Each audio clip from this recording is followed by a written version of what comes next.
My stomach just dropped through the floorboards of my soul, because I literally just caught my own sister living my entire life, but a better one, using my name. This isn't some dramatic movie plot, this is my actual, horrifying existence right now. I don't even know where to begin, how many years this has been going on, or how I'm supposed to breathe. My sister, Chloe, is 2 years younger than me. We were always close, or at least I thought we were. She was always the more impulsive one, the one who struggled a bit more with stability.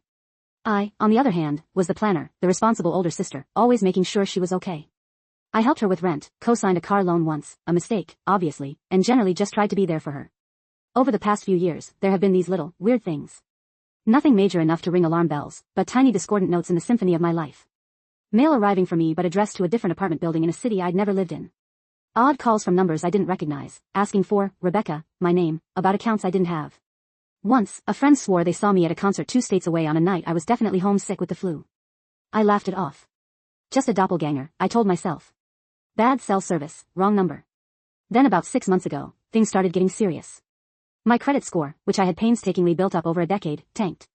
And I mean, tanked. I got a notification from my bank about suspicious activity. Not just a minor charge, but a full-blown loan application under my name for an amount I couldn't even fathom. The address listed was that same apartment building in that other city. My blood ran cold. This wasn't a mix-up, this was identity theft. I spent weeks, months, on the phone with credit agencies, banks, trying to untangle a web of financial transactions that absolutely weren't mine. It was a nightmare. I froze everything. I filed a police report. They suggested looking up my name online to see if anything strange popped up. What I found online wasn't strange, it was terrifying. On LinkedIn, Facebook, Instagram, there was another, Rebecca Miller. She had a different profile picture, sure, but it was me. Or at least, photos that looked startlingly like me, from angles that could easily be passed off. This Rebecca had a job I'd never applied for, in a completely different industry. She had friends I didn't know, going to places I'd never been. She even had a dog, a fluffy white Samoyed, the exact breed I've always dreamed of owning. This wasn't just identity theft, it was a ghost life. My ghost life. My heart hammered against my ribs. I pored over the profiles, cross-referencing dates, locations, trying to find a link. And then I saw it, a photo of Rebecca, with a group of friends at a beach house. In the background, partially obscured, was a tattoo I immediately recognized. It wasn't on Rebecca. It was on a friend, someone whose face was familiar. It was Sarah, Chloe's college roommate. My hand started shaking so violently I nearly dropped my phone. Chloe had known Sarah for years. What the hell was going on? I immediately called Chloe. Hey, sis, quick question, have you talked to Sarah recently? I tried to keep my voice light, but it was a struggle. Sarah? Oh, not in ages, why? Chloe replied, sounding genuinely surprised. Did something happen? Her voice was too calm. Too innocent. A cold, hard knot formed in my stomach. I hung up, pretending I'd misremembered something. I knew then. I just knew. But how could I prove it? And how could I confront her without absolute, undeniable proof? This wasn't a small thing, this was everything. A few weeks later, something popped up on my Facebook feed. A suggested event from someone I didn't know, for a Meet the Artist show at a gallery in that same other city. The artist? Rebecca Miller. My name. My fake life's career. The event description talked about her unique blend of abstract expressionism and modern minimalism. I'm an accountant, for crying out loud. I can barely draw a stick figure. This was it. This was my chance. I booked a flight under a different name. I didn't tell a soul. I drove to the gallery, my hands clammy on the steering wheel, my heart pounding like a drum solo. What if it wasn't her? What if I was wrong, just paranoid? What if this was all a terrible misunderstanding? I pushed open the heavy gallery doors. The room was buzzing. Champagne flutes clinked, hushed voices murmured, and art hung on pristine white walls. I scanned the room, desperately searching for my face. And then I saw her.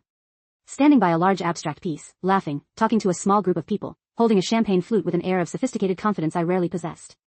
It was Chloe. But it wasn't just Chloe. Her hair was styled differently, a chic bob instead of her usual messy bun. She wore glasses, stylish frames I'd always liked but never bought. Her clothes were effortlessly elegant, exactly the kind of artist chic I always admired. She was beaming, talking animatedly about her process. My process. My vision blurred. A wave of pure, unadulterated rage washed over me, so intense it made my ears ring. She looked up, caught my eye across the crowded room. Her smile faltered. Her eyes widened, a flicker of pure panic replacing the confident artist persona. For a split second, she looked exactly like the terrified little sister I used to protect. Chloe, I said, my voice barely a whisper, yet it cut through the noise. People around us turned to look. What the hell are you doing? She stammered, dropped her champagne flute, the glass shattering on the polished concrete floor. Her face drained of color. Rebecca?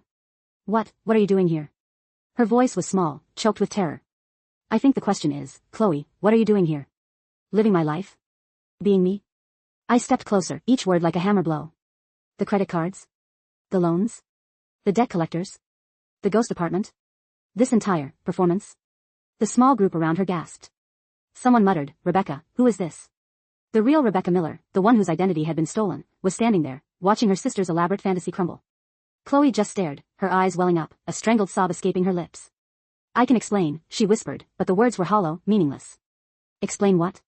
How do you explain stealing a person's entire identity, their future, their very self? How do you even begin to fix something like this? How do you forgive someone who stole you? I just don't know where to go from here, Reddit. I'm staring at my sister, my own flesh and blood, and she's a stranger living a lie. What do I even do now? Do I call the police on my own sister? What if this isn't even the first time?